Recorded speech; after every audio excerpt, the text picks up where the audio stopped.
Welcome to Parsnips and Parsimony. I am the famous Aunt Laura you've all been waiting for. I hope I'm not a disappointment. Anyway, even if I am, these two will not be. They're here and ready to answer your probing questions and some of mine. Oh, you threw yours in there too? She's a viewer, she can do it. There were a lot of questions. I tried to distill some of them together and capture the essence of the questions, even if the wording wasn't exactly the same. Okay. What do they really want to know?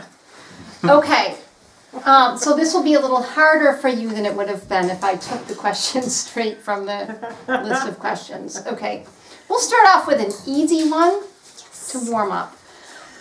You had a thermometer you were filling in with your viewership. So that would go up, that you'd fill in as you got more subscribers, but we haven't seen it filled in a while. What's going on with that? I am the worst salesman in the world, and I hate asking people to buy stuff or do anything. So I feel kind of awkward asking people to subscribe to our channel. So I'm a little awkward, scribbling it up and saying, wow, look how good we're doing. That's his reasoning for not doing the thing. My reasoning is the schoolroom was so dumpy. You couldn't get a good clean shot of the thermometer. So that's why I don't mind coloring it up. It was too dumpy. But it's better now. Well, I just thought the answer was going to be they forgot. So no, we did not forget. That was a little more interesting than I would have expected. Okay. Here is our thermometer, and last time we did it was a long time ago. March 24. Yeah, 2097, and now we're at over almost double Right that. here? 4,156. So right there. Right there. Let's see. I gotta scribble it all in. That's a lot of scribbling. Look at that. We're not too far from the I top. think they're gonna make it. What did you like to do before you had kids? Art, would you like to answer that first? Biking. I can't remember. Playing my trumpet, which I don't do much anymore. What else? Running races? Running, yes. And I picked up running recently too with the kids. It's something you can do with kids. I still play the piano, so I like to play the piano. I like doing secretary work. I like doing the squad.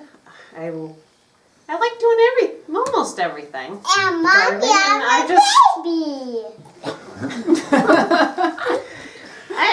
I don't think I've lost much of. Do you think I've lost much of what I like to do anymore? No, you haven't. No. Just I have. I think Art's lost more. So, what was your best garage sale find ever? Best or most memorable or whatever? I think my favorite item that I ever found was a free pile. And way in the bottom of a box of stuffed animals was a whole vase.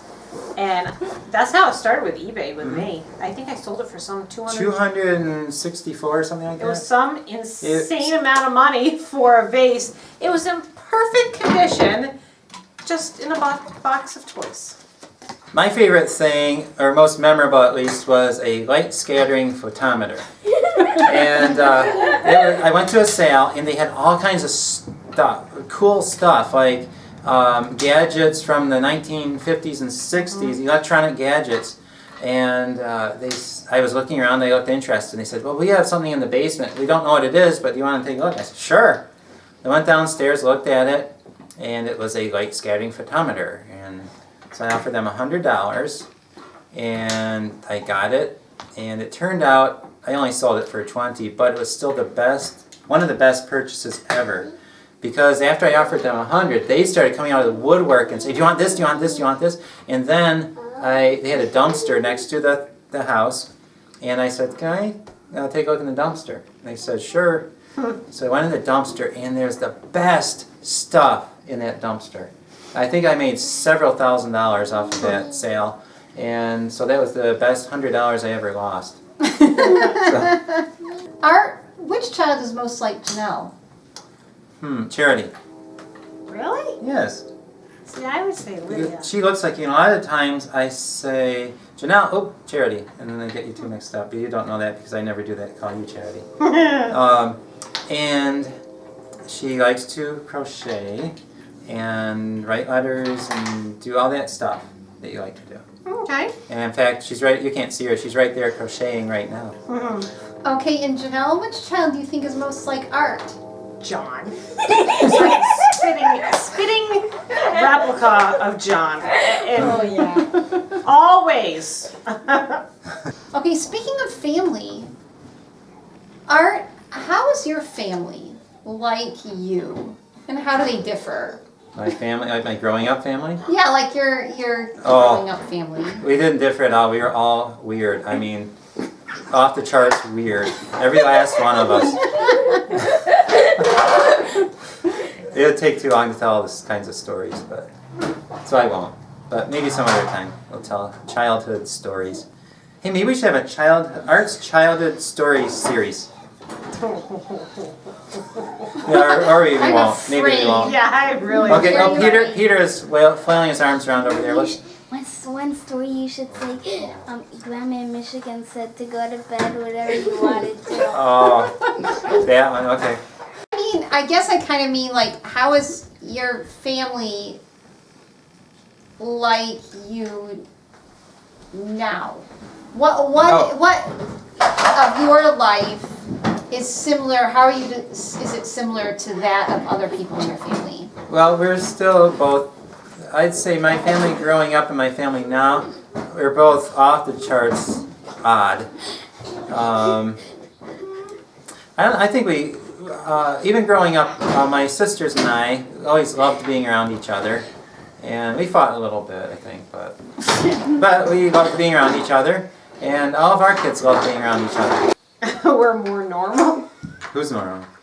Me and my parents are more normal. Oh, then, Then- yes, then- definitely. You and my family with our kids right now. That's right. Well, the first time we met, we had been writing for quite a while, and then we met. I came back, and they asked, everyone of course had, how was she? I said, they are so normal. It's odd. What's your favorite thing about each child? Well, we have so many. It'll take a while. Charity, we appropriately named Charity. She's very generous and helpful. So I guess that would be Charity. And John, I like his enthusiasm. That's what I was gonna say. Enthusiasm. Yes. Let's see, Peter. Very loving and Yes. thoughtful. And Lydia, very calm usually, and just she's peaceful. Yes, very, very peaceful. Like if you don't know where she is at the table with her box of crayons, coloring a picture. That's how she's happy. And Mary, I would say she's really, make sure she's not around here. Mary is really cute. But she likes to be helpful and Yeah. she likes to Oh, learn. and cooking. She loves And cooking. cooking. And Grace, Grace is very sweet and fun and funny. And she likes to play by herself too. Yes. You know. So those are all good qualities. Okay, someone asked, what do you want from Canada? Okay. What Yeah. do you want from Canada? Okay, well, I have an answer to that. A cigarette. What? I knew you'd love that. Someone asked that question, what do you want from Canada? And that brought back a story. When I was probably about 7 or 8 years old, we went to visit my great-grandma in Detroit. And as you know, Detroit is right on the border of Canada.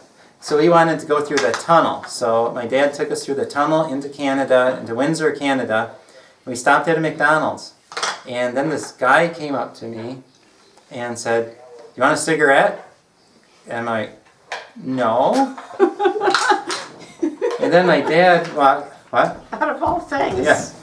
So my dad kind of heard what was going on. He went over to the guy. Obviously, the guy was in much need, so my dad witnessed to the man, told him about Jesus and about how he needed Christ.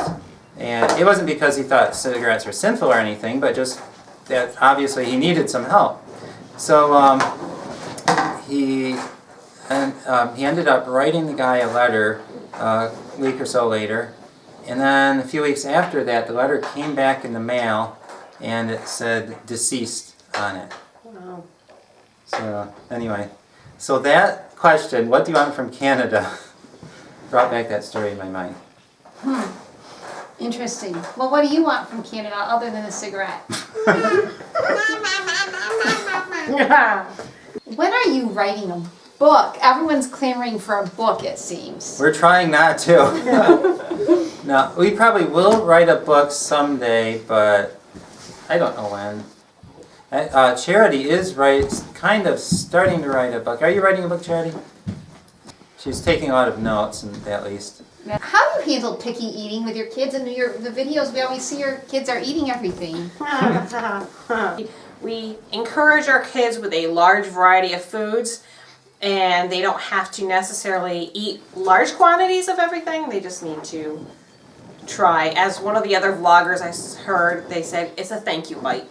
You have to try one bite, as in thank you, Mommy, for making this food. Don't really like it, but thank you. We're good.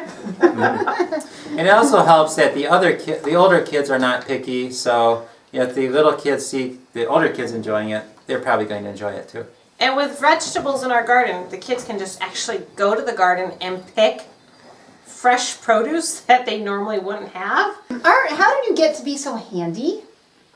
Well, I repair musical instruments, so musical instruments are very versatile. You know how to fix those, you know how to fix almost anything. I mean, think about it, there's metal, pads, wood, a lot of things you're working with. So, give us an example of one of the musical instrument repair techniques you've used around the house. Well, there's a lot with plumbing. Say that, soldering. Yeah. Janelle, how did you learn all these cooking and crocheting and everything, all those nice skills? But when I was a small child, my grandma loved arts and crafts.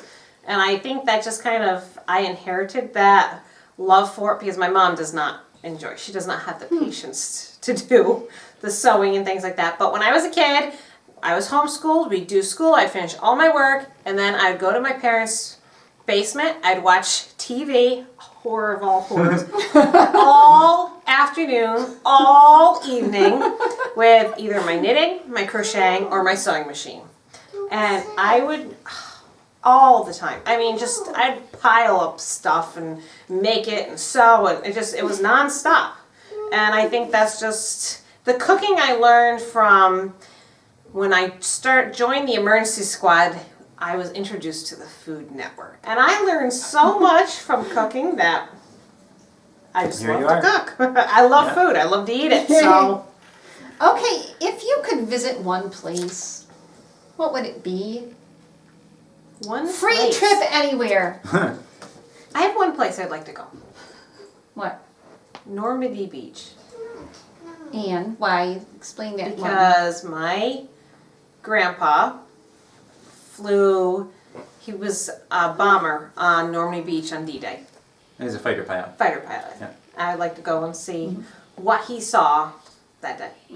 I like lots of different places. I just like exploring and adventures, and you never know what you're going to find. So just go somewhere. And we have kids flailing their arms over here. John, what do you want to say? Kentucky, that's where you want to go. John wants to go to Kentucky. Well, you want to go there too. Oh, sure. Okay. And Peter is flailing his arms too. Mississippi. I want to go to Mississippi to find the ivory-billed woodpecker. Do people remark on your family size often when you're out and about? Yes. Usually, believe it or not, it's almost always positive. What? A lot of you guys tell us horror stories about people saying stuff about your family size, but maybe it's because I'm the dad and people are impressed that there's a dad with his kids. I don't know, but I just think we're not out enough. oh, that could be it too. How do you choose your kids' names? What aesthetic are you going for with the names? I Or think meaning or whatever? kind of somewhat old-fashioned names that aren't used much anymore but should be. Does that describe it? Yeah, I think he probably thinks more that way. I want strong masculine and strong feminine names that are easy to spell. We've just kind of kept them straightforward, simple, classic, old-fashioned. I was thinking going to a cemetery might be a cool place to look for names. You know, I actually thought that. When we were at the Old Stone Fort a week or so ago, they had a cemetery there, and I was kind of looking around the gravestones for names. Here we are ready for another question. This is probing deep here. Oh no. How does your life differ from what you expected? It doesn't. I don't think it does. When I got married, you and I had that discussion how many kids we wanted before we were married. And I knew it was going to be a lot of work. And it is. And it is a lot of work.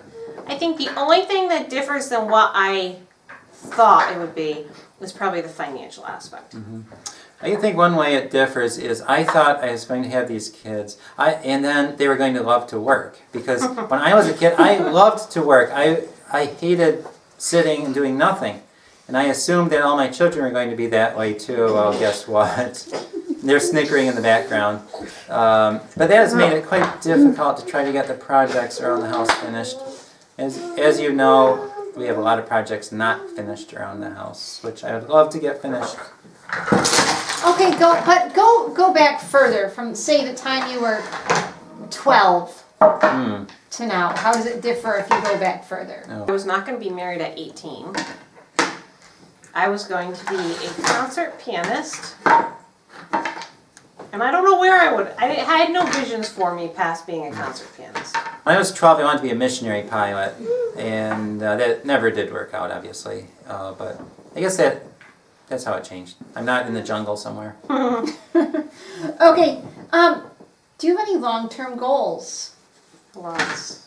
Okay, Yes. let's hear about them. Finish the house. One of my long-term goals is raising these children to be successful, responsible adults and citizens. And I think that is a all-encompassing job for me and partly for Art, but I'm home with the kids all the time and training them in, social graces, and there's just, there's so much goes into raising kids that my long-term goal is to just survive parenthood and to raise Yeah, I think strong children. raising our children so that they can raise their children. Let's ask one more question. This is just a question I thought of based on what you were just saying.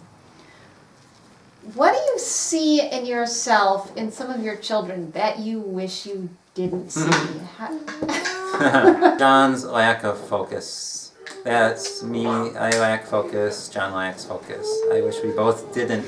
We hope that answers your questions. If you had a question and it was not answered, it might be because it was already answered in a previous Q&A video. So, as Janelle would say, you can find the link there or wherever she puts it to a playlist of Q&A videos. So we hope you'll watch them, and seeing as how Art is not much of a salesman, I think I got all the salesperson genes in the family. So I'm going to say you ought to subscribe, and you ought to like and comment, thumbs up, Yeah. like, comment, share, all that good stuff, right? That's right. Because they're going to fill in that thermometer, and we want it to see it to 5,000 by the end of the year. And because I'm just your sister, I can shamelessly push that. That's right. And give Aunt Laura a thumbs up.